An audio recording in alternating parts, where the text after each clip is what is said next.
To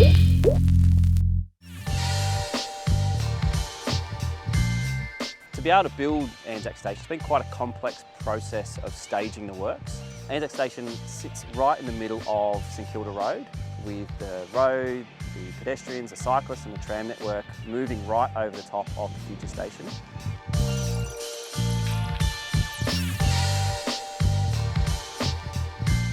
We started about 3 years ago, and the first thing we had to do was to essentially make space for our future station site and also to allow a space for us to launch our 2 tunnel boring machines. So in order to continually allow traffic to run up and down St Kilda Road during our construction, we had to build the box in 2 parts, the north box and the south box. The north box is the one right behind me. It's what the acoustic shed sits over.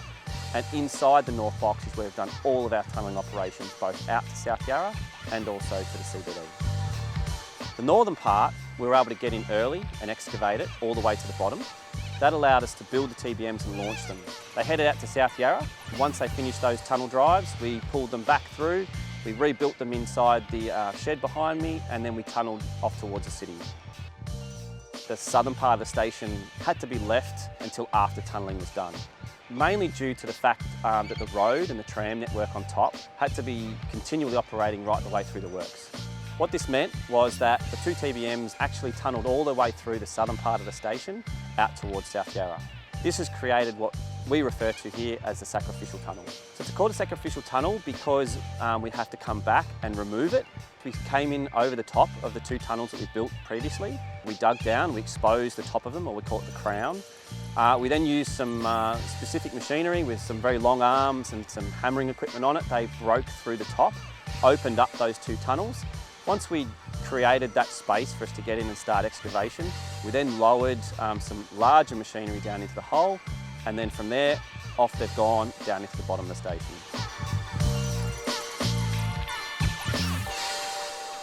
So the demolition of the tunnel and also the 2 TBMs heading off towards the city has allowed the station construction to really ramp up.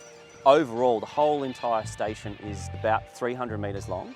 The sacrificial tunnel portion of that is about 165 metres that goes right through the south box. So once we've demolished the 2 tunnels, that allows us to essentially open up the whole entire length of that 300 metre station. It's meant that we've been able to continue building the full station, so the majority of the walls, the base slab, all of the future levels and the platform area to which the people will be using, we've started building a lot of the concourse level. This is where you'll buy your ticket, you go through your gate line, and then you'll go down to the platform.